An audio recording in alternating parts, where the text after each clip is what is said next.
Your legs are weakening right now, even if you don't realize it.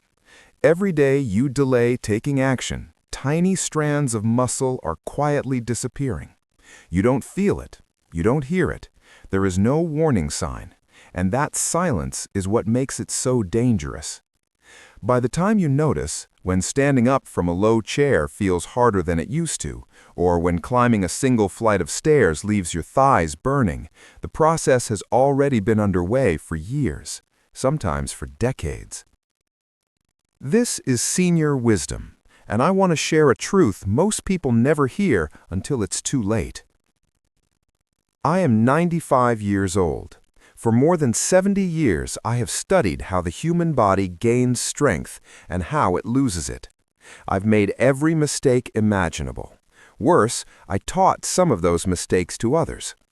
This recording exists because I refuse to leave this world without correcting the false beliefs I carried and passed on for half a century. My name is Connie Aldrich. I began lifting weights in 1956, at a time when women were not welcome in gyms that had barbells. I trained anyway. I competed when only a handful of women in the entire country were doing serious strength training. I won titles. I coached athletes. Strength became my identity. And to me, strength meant one thing: lifting heavy weight. If you weren't loading plates onto a bar, you weren't training. Stretching was for dancers. Balance work was for the elderly in care homes. Holding still in a position wasn't exercise. It was laziness pretending to be effort. I believed that completely. And I was wrong. Not slightly wrong, dangerously wrong. That belief cost me my mobility. It nearly stole my independence. And if you share that belief, or if you've never considered how to protect your leg strength after 50, it may cost you too. Here is what happened. At 68, I was still squatting heavy, not record-breaking weight, but enough to satisfy my pride. During one set, I felt a sudden snap in my right thigh, like a rope tearing apart. My quadriceps tendon had ripped completely away from the bone.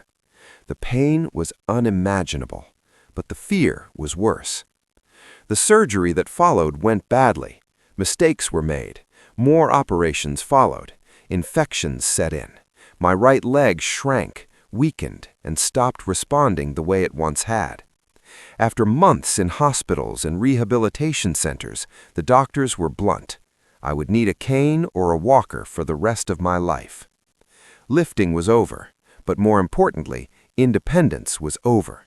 At 68, I was told I would spend the rest of my years relying on devices and other people just to move through my home.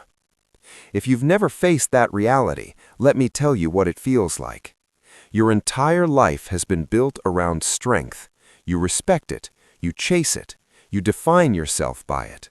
And then suddenly, your body fails you, and you're told it will never truly recover. I had dreams where I walked normally again. Then I would wake up and feel the weight of my useless leg. That's when I finally understood why people stopped trying. The climb back looked impossible. During physical therapy, I was assigned a therapist named Yuki Tanaka. She was young, quiet, gentle. Everything about her approach irritated me. I wanted intensity. I wanted real training, not soft movements and shallow exercises. Yuki didn't argue. Instead, she showed me movements her grandmother had practiced every day in a rural village in Japan. Her grandmother lived past 100 and walked steep mountain paths until the very end. No cane, no walker, no wheelchair. Just strong, capable legs. When Yuki explained the exercises, I almost laughed. They sounded too simple, too easy, like something meant for people who had already given up. But my way had failed me, so I listened. What I learned over the next months didn't just rebuild my legs, it completely reshaped my understanding of what real strength is. Today, on Senior Wisdom, I want to share these lessons with you because they work. In fact, they worked better than anything I did in 50 years of heavy lifting. The tragedy is that they were always available. I just refused to see their value. The first practice is the deep resting squat.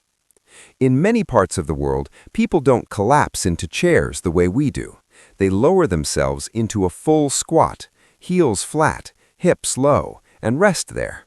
They talk, they cook, they read. It's a natural position because the human body was designed for it. For hundreds of thousands of years, humans squatted daily. Chairs came along, and suddenly squatting was labeled primitive. We traded comfort for convenience and slowly lost our leg strength. When I first attempted a deep squat, I couldn't hold it for more than a few seconds. My ankles were stiff, my hips were locked. Years of heavy lifting had built muscle, but destroyed mobility. I had to cling to furniture just to get down.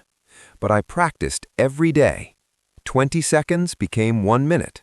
1 minute became 3. Within 6 months, I could comfortably rest in a deep squat while reading a book. And here's what shocked me most. My legs grew stronger than they had in years.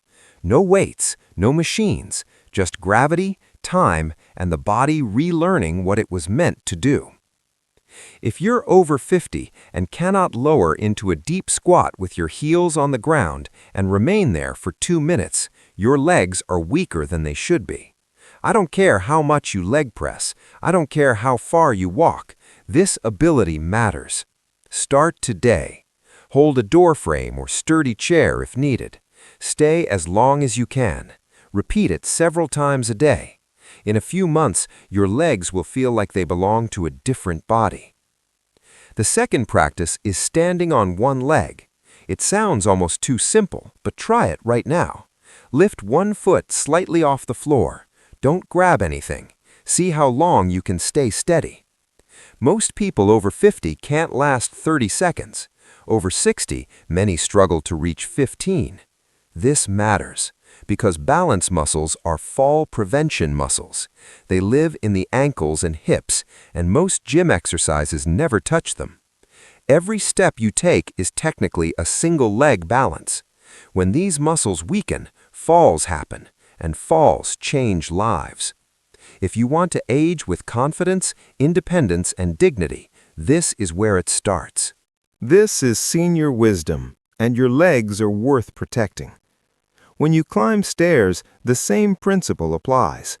When you stumble on a curb and your body must react instantly to stop you from crashing onto concrete and breaking a hip, it's those small, stabilizing muscles that decide the outcome. They either catch you or they don't. In Japan, people train balance without calling it exercise.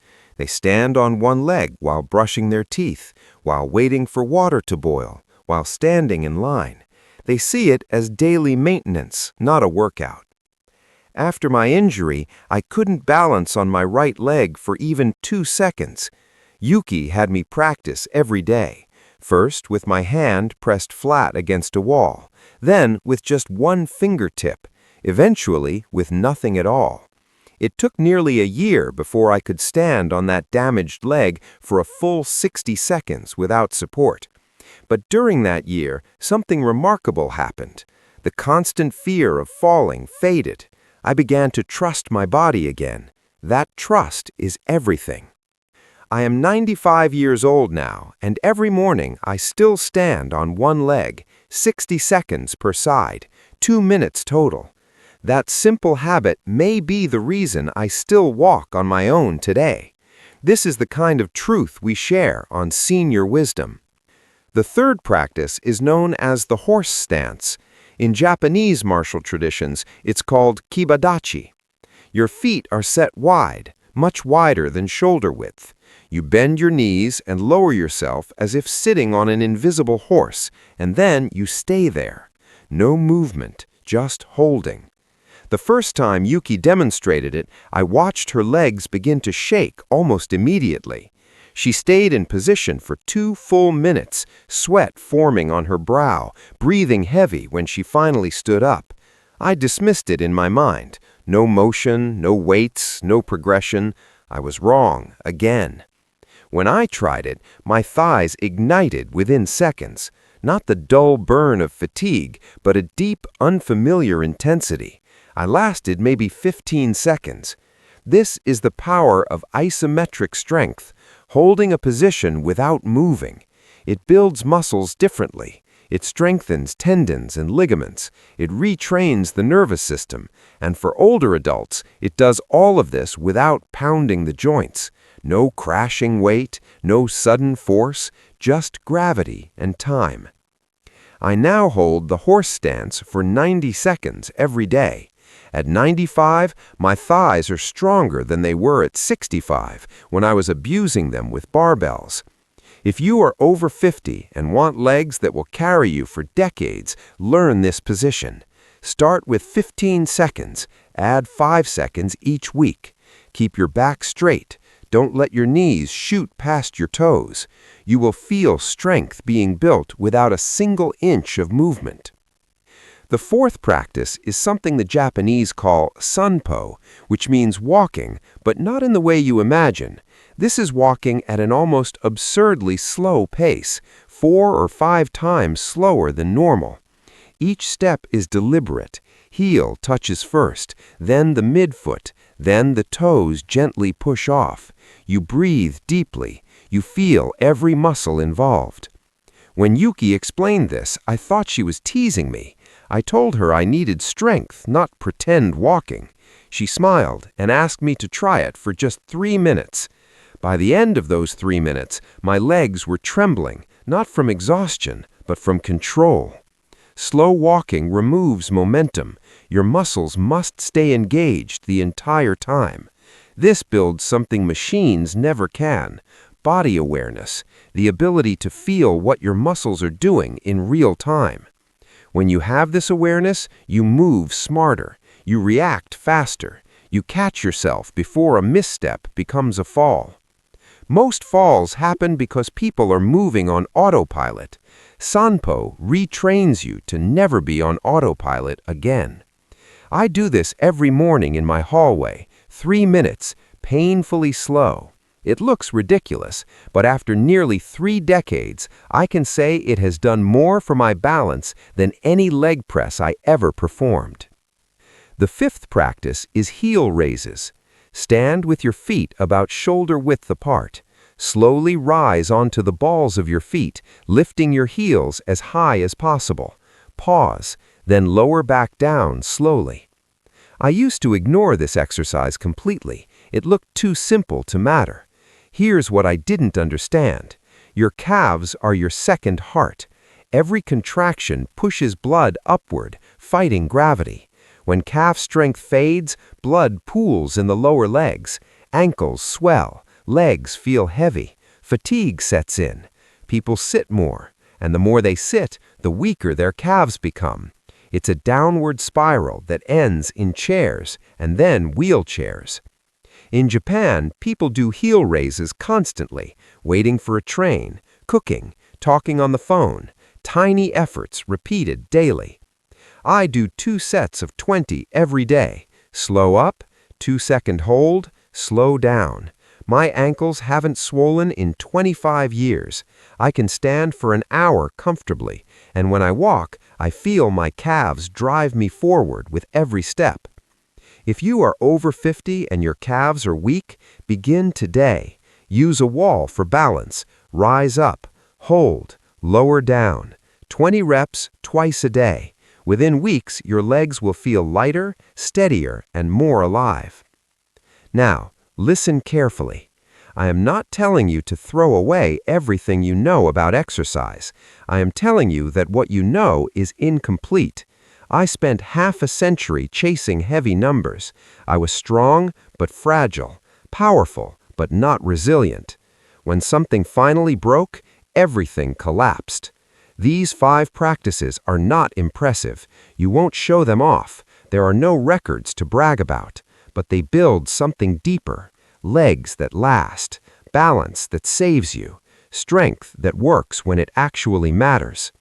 I am 95 years old. I live alone. I climb stairs daily. I walked to the grocery store last week. I have not used a cane or walker in 26 years, despite being told I would need one for life. I owe that freedom to a young therapist who ignored my ego and taught me what her grandmother already knew. You still have time. That is the gift of this message on senior wisdom. Whether you are 50, 60, or 70, you have time, but you must start now. Squat and hold. Balance on one leg. Sink into the horse stance. Walk painfully slow. Rise onto your toes. Do these daily, not as exercise, but as maintenance. I worshipped the wrong kind of strength for decades and paid dearly for it. You don't have to. Start today.